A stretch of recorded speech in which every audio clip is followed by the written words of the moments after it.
Hi ಎಲ್ರಿಗೂ ನಮಸ್ಕಾರ. ತೊಂಡೆಕಾಯಿ ಪಲ್ಯ ಹೇಗೆ ಮಾಡೋದು ಅಂತ ತಿಳಿಸ್ಕೊಡ್ತೀನಿ. ಇದನ್ನು ಊಟದ ಜೊತೆ ಸೈಡ್ ಡಿಶ್ ಆಗಿ ಕೂಡ ತಿನ್ಬೋದು, ಇಲ್ಲ ಅಂದರೆ ರೊಟ್ಟಿ ಜೊತೆ ಚಪಾತಿ ಜೊತೆ ಕೂಡ ತಿನ್ಬೋದು. ತುಂಬ ಟೇಸ್ಟಿಯಾಗಿರುತ್ತೆ, ತುಂಬ ಚೆನ್ನಾಗಿ ಕೂಡ ಇರುತ್ತೆ.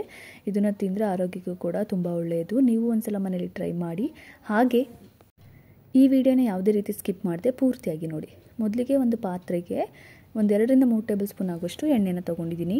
ಅದಕ್ಕೆ 1 ಟೇಬಲ್ ಸ್ಪೂನ್ ಆಗೋಷ್ಟು ಜೀರಿಗೆ, 1 ಟೇಬಲ್ ಸ್ಪೂನ್ ಆಗೋಷ್ಟು ಸಾಸಿವೆ, ಸ್ವಲ್ಪ ಕರ್ಬೇವಿನ ಸೊಪ್ಪು, 2 3 ರೆಡ್ ಚಿಲ್ಲಿ, 1 ಈರುಳ್ಳಿ ಕಟ್ ಮಾಡಿರುವಂಥದ್ದು, ಇಷ್ಟನ್ನು ಹಾಕ್ಕೊಂಡು ಸ್ವಲ್ಪ ಹೊತ್ತು ಫ್ರೈ ಮಾಡಬೇಕು. ನಂತರ ಕಟ್ ಮಾಡಿರುವಂಥ ತೊಂಡೆಕಾಯಿನ ಹಾಕೋಬೇಕು. ತೊಂಡೆಕಾಯಿನ ಮೊದಲೇ ವಾಶ್ ಮಾಡಬೇಕಾದ್ರೆ, ಕಟ್ ಮಾಡೋಕ್ಕೆ ಮುಂಚೆ ವಾಶ್ ಮಾಡಿ ಸ್ವಲ್ಪ ಉಪ್ಪು ಹಾಕ್ಕೊಂಡು, ಯಾಕಂದರೆ ಅದು ಕೂಡ ಬೆಂಡೆಕಾಯಿ ಥರ ಸ್ವಲ್ಪ ಲೋಳೆ ಬಿಡುತ್ತೆ. ಆಗ ವಾಶ್ ಮಾಡಿದ್ರೆ ಅದು ಸ್ವಲ್ಪ ಲೋಳೆ ಇರೋದೆಲ್ಲ ಹೋಗುತ್ತೆ.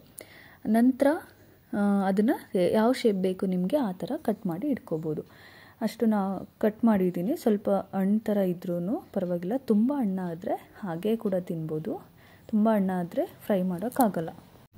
ಇದನ್ನು ಹಾಕ್ಕೊಂಡು ಸ್ವಲ್ಪ ನಿಮಗೆ ಉಪ್ಪು ಎಷ್ಟು ಬೇಕೋ ಅಷ್ಟು ನೋಡಿ ಹಾಕ್ಕೊಂಡು ಫ್ರೈ ಮಾಡ್ಕೊಳ್ಳಿ. ಅದು ತುಂಬ ಕ್ರಂಚಿ ಇರೋದೆಲ್ಲ ಬಾಯ್ಲ್ ಆದಮೇಲೆ ಕಡಿಮೆ ಆಗ್ತಾ ಬರುತ್ತೆ, ಅಲ್ಲಿವರೆಗೂ ಸ್ವಲ್ಪ ಹೊತ್ತು ಬೇಯಿಸಬೇಕು.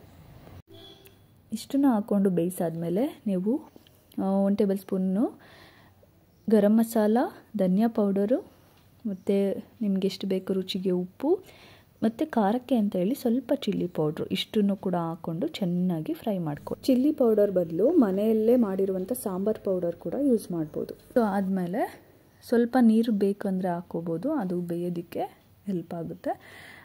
ಆದ ನಂತರ ಕೊನೆಯಲ್ಲಿ ಸ್ವಲ್ಪ ಕಾಯಿ ತುರಿ, ಕಟ್ ಮಾಡಿರುವಂಥ ಕೊತ್ತಂಬರಿ ಸೊಪ್ಪು, ಇಷ್ಟನ್ನು ಹಾಕ್ಕೊಂಡು ಚೆನ್ನಾಗಿ ಫ್ರೈ ಮಾಡಿಕೊಂಡ್ರೆ ತೊಂಡೆಕಾಯಿ ಪಲ್ಯ ರೆಡಿ ಇರುತ್ತೆ. ನೀವು ಒಂದ್ಸಲ ಮನೇಲಿ ಟ್ರೈ ಮಾಡಿ. ಹಾಗೆ ನನ್ನ ವಿಡಿಯೋ ನಿಮ್ಗೆ ಇಷ್ಟ ಆಗಿದ್ದರೆ ಲೈಕ್ ಮಾಡಿ, ಶೇರ್ ಮಾಡಿ, ಸಬ್ಸ್ಕ್ರೈಬ್ ಮಾಡಿ ನನ್ನ ಚಾನಲ್ನ ಅಂತ ಹೇಳ್ತಾ ಮುಂದಿನ ರೆಸಿಪಿಗಾಗಿ ಕಾಯ್ತಾ ಇರಿ. Thank you.